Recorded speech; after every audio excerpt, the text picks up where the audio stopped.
bien, je vous retrouve aujourd'hui pour vous faire une vidéo première impression sur ce fond de teint là qui est donc le Accord Parfait de L'Oréal que j'ai pris en teinte vanille rose, donc 2R, c'est pas la plus claire pour une fois. Bref, c'est celui que je porte juste maintenant, ne faites pas attention aux brillants, c'est de l'highlighter. Sachant que ce n'est pas un fond de teint qui est censé être matifiant, je me suis dit tant pis, je mets de l'highlighter aujourd'hui, j'en avais envie. Je vous laisse regarder la suite pour voir comment je l'ai appliqué. J'ai appliqué de la poudre uniquement de ce côté-là et pas de ce côté-là. J'ai fait deux applications différentes. Bref, je vous laisse regarder la suite si ça peut vous intéresser. Donc comme vous pouvez le voir, je n'ai pas triché. Je vais essayer de vous montrer. Hop, justement. Et la petite étiquette qui est toujours, elle est toujours scellée. Voilà. Au niveau de la teinte, j'ai pris une des teintes les plus claires mais dans les tons rosés. Voilà, donc c'est la teinte vanille rose, donc vanille rosée, hein. C'est à peu près, normalement c'est censé être ma couleur, donc comme vous aurez pu le voir, c'est le fond de teint Accord Parfait de L'Oréal. Et je vais appliquer une partie à l'éponge et une partie au pinceau, donc là celui-ci c'est le Expert Face Brush de Real Techniques.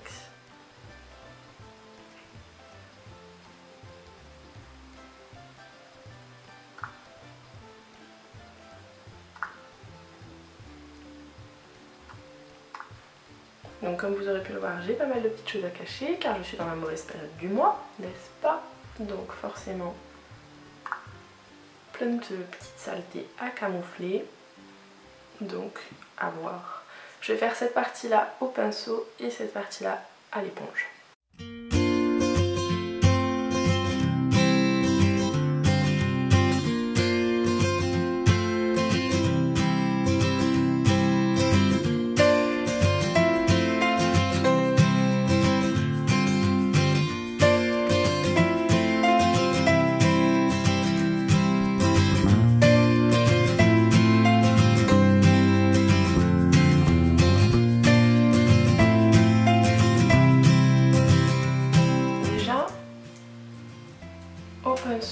Ça ne fait pas de traits disgracieux comme on peut avoir avec certains fonds de teint qui marquent beaucoup. Non, je trouve que c'est plutôt pas mal. Maintenant, à l'éponge.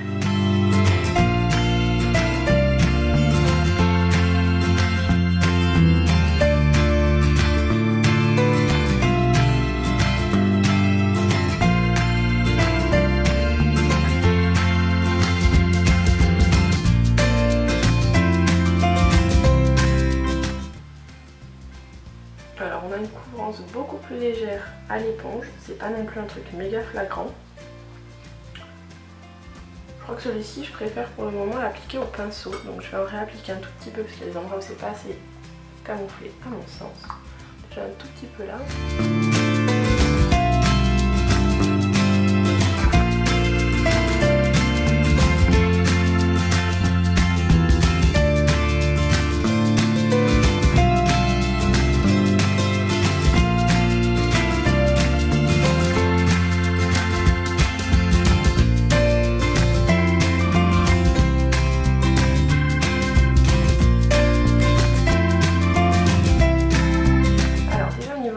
Je suis très satisfaite. Quand je l'ai commencé, j'ai eu peur qu'il soit un petit peu trop jaune par rapport à pour un fond de teint rosé, hein, tout simplement. Donc je n'ai pas pris la teinte la plus claire pour une fois. Normalement je crois que c'était, je sais plus si c'était porcelaine ou lin ou quelque chose comme ça qui était plus clair que ça, parce que ça c'est la teinte 2, donc la 2R. Je voulais prendre un sous-ton rosé, hein, de toute façon. Donc au niveau du rendu, de toute façon il n'est pas censé être mat, c'est un fond de teint fondant unifiant perfecteur, donc s'ajuste à la couleur de votre peau et à la texture de votre peau, ce qui est plutôt tout à fait le cas. Il est un peu collant quand vous y touchez comme ça sans l'avoir poudré. Bon, il n'est pas censé être mat du tout, par contre effectivement le côté unifiant et perfecteur c'est tout à fait ça, parce que je trouve que juste comme ça déjà ça fait une peau de fou. D'ailleurs il faut peut-être que je travaille encore un peu juste ici parce que j'ai pas assez étiré la matière, pas qu'il y ait trop de démarcation. Donc bon, évidemment au niveau des cernes ça suffit pas, je trouve qu'au niveau des imperfections c'est plutôt correct au niveau de la couvrance. J'ai pas aimé l'application à l'éponge, je préfère l'application au pinceau. Je verrai avec le buffing brush, je crois que c'est ça, c'est le pinceau standard, hein. Celui-ci c'est celui qui est un petit peu étroit. Celui que j'aime bien pour appliquer la crème de bourgeois, c'est le buffing brush. Donc j'essaierai l'autre une prochaine fois, mais celui-ci est plutôt pas mal. C'est pas un fond de teint qui a tendance à faire des stries avec le pinceau du tout. Donc je vais appliquer de l'anti-cerne parce que de toute façon j'ai quelques petites choses à camoufler, quelques petites imperfections aussi, et je ne vais poudrer qu'une moitié de mon visage. Je poudrerai quand même l'anti-cerne, ça, parce que par contre pour éviter que ça file, mais je ne poudrerai que la moitié de mon visage.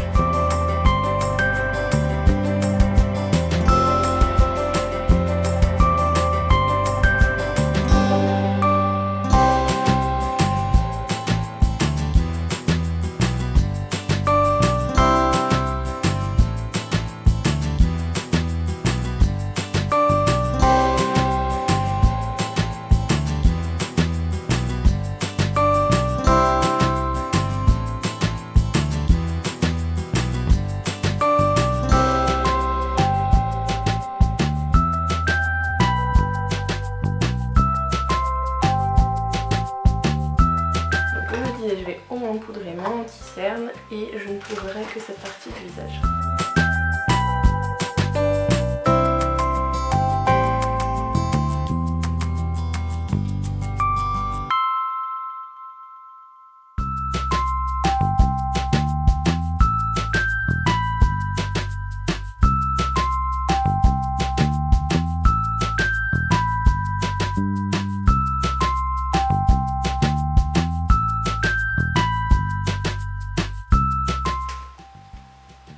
Donc voilà, j'ai poudré que cette partie-là de mon visage, cette partie-là ne l'est pas. Donc il est 11h35.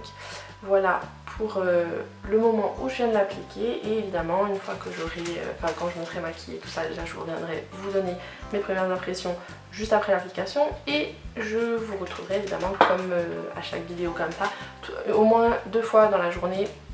Une fois en milieu de journée pour vous montrer l'évolution et une fois en fin de journée pour vous montrer la tenue et vous donner lui donner les petites notes et mon avis global sur le produit. Donc je vous retrouve après. Donc voilà ce que ça donne quand je suis complètement maquillée. Je vous rappelle que de ce côté-ci j'ai mis de la poudre, que de ce côté-ci j'en ai pas mis.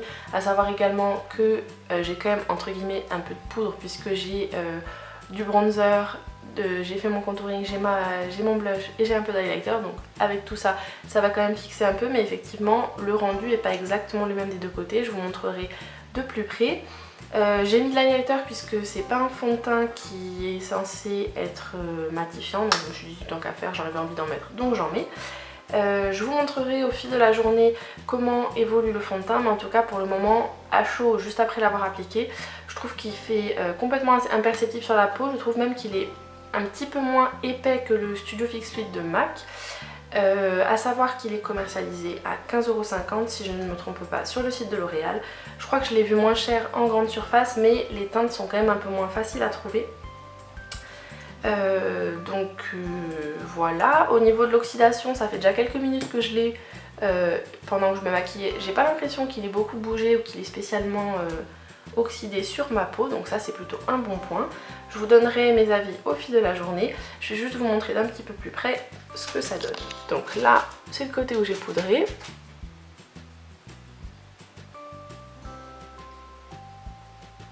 Et là, le côté où je n'ai pas poudré.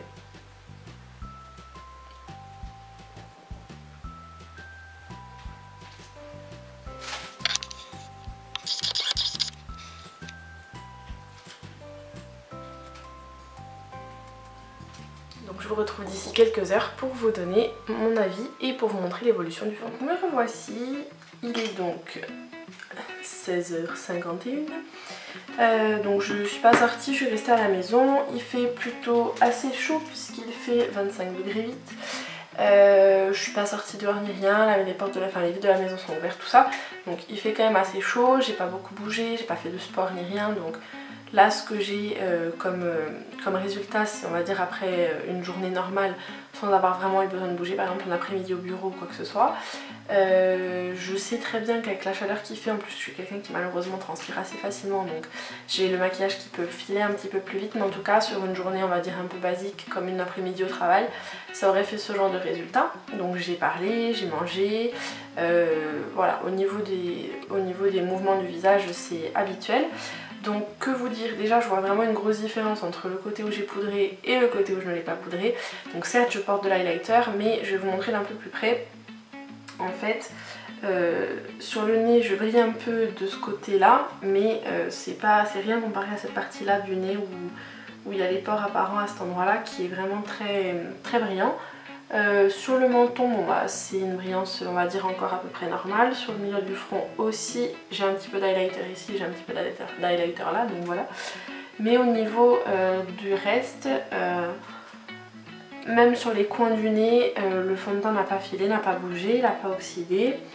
Je trouve quand même que pour un fond de teint qui n'est pas matifiant, il a ça, à ce niveau-là je peux rien lui reprocher, mais effectivement avec le côté seconde peau c'est vraiment ça, parce que pour moi je trouve qu'il est complètement imperceptible. Voilà, là vous voyez ça reste quand même assez neutre même si je brille, alors que là c'est quand même très apparent, très flagrant. Et au niveau des coins du nez,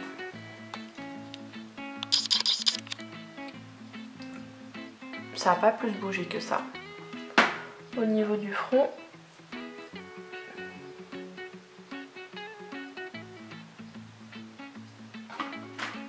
vous retrouve dans quelques heures en fin de journée pour faire un petit bilan de tout ça, donner mes notes et vous donner mes impressions globales et un petit bilan de ce que je pense pour un premier test du fond de teint Corps Parfait de L'Oréal. Me revoici donc après une journée où j'ai porté mon fond de teint, en l'occurrence une après-midi. Donc il est actuellement 19h17 comme vous pourrez le voir juste ici. Donc ça fait depuis ce matin 11h30 à peu près que je porte le fond de teint. Je n'ai pas repoudré, je n'ai pas passé de papier matifiant, je n'ai pas passé de Kleenex. J'ai fait ma journée normalement, parlant, buvant, mangeant, en me grattant le nez, en me passant la main sur le visage, peu importe. Du rendu. Alors... Donc déjà je brille quand même moins du côté où j'ai mis la poudre que de ce côté-ci, je vous ferai un petit zoom après, mais je suis plutôt comme tous les jours en fin de journée en mode boule à facettes au niveau de la brillance, même si je trouve quand même que le côté où j'ai poudré c'est une brillance qui est quand même plus acceptable et moins flagrante, même si globalement, même du côté où je n'ai pas poudré, ce n'est pas non plus une brillance qui est moche. Je veux dire ça fait peau, ça fait pas le truc où vous avez l'impression d'avoir... 15 tonnes de maquillage sur le visage à cet endroit là, mais déjà je pense que rien que comme ça on peut voir que mis à part pour l'highlighter c'est moins flagrant la brillance, surtout à ce niveau là et au niveau du front. Mais au niveau de la tenue, que ce soit avec ou sans poudre, il est plutôt bien, il n'a pas filé dans les petites ridules sous les yeux, il a un tout petit peu migré dans les coins du nez mais c'est un petit peu normal. Mais après globalement j'ai pas de démarcation particulière, il n'a pas oxydé plus que ça, sachant que ce qui est plus foncé évidemment c'est mon bronzer et mon contouring. Mais globalement pour un premier test j'en suis plutôt contente. Je vous dirai à l'usage s'il m'a fait des boutons ou pas, parce qu'évidemment s'il commence à me faire des boutons il passera à la trappe, c'est une évidence. Je vous rappelle que comme vous aurez pu voir au début de la vidéo, je n'ai pas mis de base en dessous, j'ai joué le jeu pour voir combien de temps il durerait. De toute façon sur tous mes fonds de teint je mets au moins, si je ne mets pas de base à maquillage, un sérum, une crème hydratante et mon contour des yeux. Donc voilà, je l'avais déjà mis quelques temps avant, je ne l'ai pas mis juste avant, donc de toute façon en général je ne vous le montre pas en caméra. Je vous rappelle donc que j'avais pris la teinte 2R, donc vanille rosée. Je n'ai pas pris, c'est la deuxième teinte la plus claire, la première étant ivoire rosé si je ne me trompe pas. L'avantage de cette gamme à Corps Parfait, c'est que leur but c'est qu'il y ait une couleur qui s'adapte, enfin qui soit disponible pour chaque couleur de peau. Et donc ils ont fait des teintes à la fois rose, neutre et jaune si je ne me trompe pas. Mais au cas où je vous mettrai le lien vers le site. Donc moi je l'avais commandé directement sur le site de L'Oréal. À l'occasion de mon anniversaire j'avais eu un code de moins 30%, enfin j'avais eu une réduction de moins 30% sur tout le site. Donc je vous mettrai le lien du produit en barre d'infos. C'est absolument pas une vidéo sponsorisée, hein, c'est juste que j'ai eu à l'occasion de mon anniversaire 30% et ça faisait au moins 6 mois que je voulais essayer ce fond de teint, donc voilà. D'où mon craquage, parce qu'effectivement il est commercialisé à 15,50 €, moi du coup j'ai dû le payer aux alentours de 10 €. Et effectivement je comprends pourquoi il peut plaire à beaucoup. Donc globalement pour une première impression c'est un fond de teint qui me plaît énormément. Comme je vous ai dit ce matin lors de l'application, j'ai été étonnée au niveau de la texture et du fini qu'il laissait sur la peau, car je trouve qu'il fait quand même moins collant et moins épais que le Studio Fix Fluid de MAC, donc celui dont je vous parle tout le temps en ce moment. Ça a été la révélation, j'avais trouvé enfin ma teinte, donc là je suis plutôt contente que pour un fond de teint de grande surface j'ai réussi à trouver une teinte qui est parfaitement la mienne, même s'il est un tout petit peu moins rosé que mon NW13 de MAC. Le 2R, donc vanille rosé de L'Oréal, est plutôt pas mal. J'aurais bien envie de tester, ils ont il me semble un correcteur et une poudre dans la gamme Accord Parfait. Si vous les avez testés, n'hésitez pas à me laisser vos avis en commentaire, hein, ça fait toujours plaisir d'entendre un peu vos avis dessus. Au-delà de ça, c'est un flacon pompe, donc c'est un bon point. C'est un flacon qui est en verre, donc l'avantage c'est je vais pouvoir voir au fur et à mesure où j'en suis de ma consommation. Je crois que je vous l'ai pas dit, c'est un flacon de 30 ml, au cas où c'est fabriqué en France, c'est toujours un plus. Il y a un SPF de 16 et eux, ce qu'ils nous disent dessus, c'est que c'est un fond de teint qui est unifiant et perfecteur. Il n'est pas vendu comme étant matifiant du tout, si ça tombe bien parce que c'est pas le cas du tout. Donc il est composé de pigments minéraux plus fins pour une couleur plus naturelle et sans démarcation. Ça je suis complètement d'accord, c'est un truc de fou comme ils se font à la peau et il devient plutôt invisible. Et il a malgré tout une couvrance assez impressionnante, même si c'est pas non plus une couvrance à 100%. Hydratation prolongée 24 heures, ça j'ai rien à redire. En même temps j'ai pas une peau qui est sèche, donc je pourrais pas, pour les peaux sèches, à tester. Si vous avez la peau sèche et que vous l'avez testé, n'hésitez pas à me laisser vos avis en commentaire, ça pourra en aider d'autres. Un fondant unique, une couvrance parfaite sans surépaisseur. Le sans surépaisseur, je suis complètement d'accord, parce que même en ayant rajouté, comme vous l'aurez vu ce matin, à des endroits où j'avais déjà mis du fond de teint, c'est pas pour autant que ça devenait épais et moche. Donc j'en suis plutôt très contente. Donc on va passer aux petites notes. Au niveau de l'hydratation, je lui ai mis un 10 sur 10 parce que moi j'ai rien eu à y redire. Au niveau de la tenue, je lui ai mis un 10 sur 10. Je vous montrerai vous aurez vu de plus près ce que ça donne et vous pourrez voir que au niveau de la tenue, il a quasiment pas bougé depuis ce matin, mis à part les brillances, voilà. Le côté unifiant et perfecteur, parce que sur la première impression que je vous avais faite du Dream Velours de Maybelline, là c'était le côté matifiant qui était mis en avant, donc là celui-ci c'est le côté unifiant et perfecteur. Moi je lui ai mis un 9 sur 10 parce que c'est pas parfait mais c'est une très bonne, il remplit bien son job, il remplit bien sa mission de ce côté là. Au niveau de l'oxydation, je lui ai mis un 10 sur 10 puisque j'ai pas eu de problème à ce niveau là. Au niveau de la couleur, pareil, je lui ai mis un 10 sur 10 parce que j'ai été étonnée ce matin quand le produit est sorti. Au début je me suis dit ça va être trop jaune et en fait pas du tout, il me va très bien au niveau de la teinte. Donc c'est un 10 sur 10 pour la couleur. Et au niveau de la couvrance, je lui ai mis un 8 sur 10 parce que c'est pas non plus une couvrance totale, mais il a une couvrance plutôt bien correcte. J'ai pas eu besoin de mettre 15 tonnes de correcteur partout pour contrebalancer le côté transparent. Cela fait donc une moyenne de 9,3 sur 10 qui est plutôt très bonne note.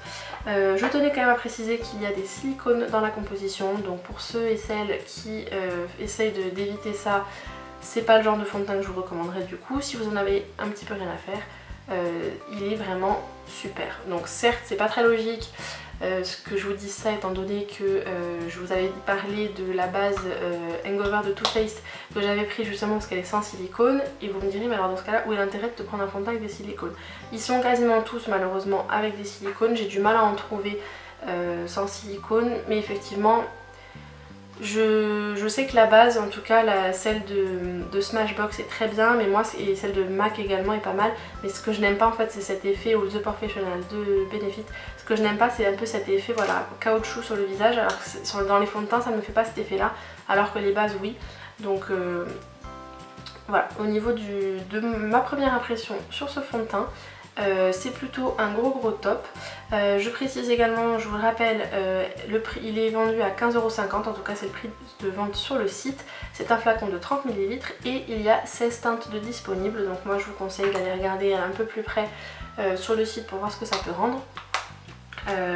Parce qu'effectivement, bizarrement, quand je les avais vus en grande surface, la teinte ivoire et la teinte vanille, donc chacune en rosé, je ne savais pas trop vers laquelle me diriger. Finalement sur le site j'ai pris la vanille en me disant qu'avec l'été de toute façon j'ai envie d'un truc un petit peu plus foncé, au cas où si c'était trop foncé ça ne m'aurait pas dérangé plus que ça.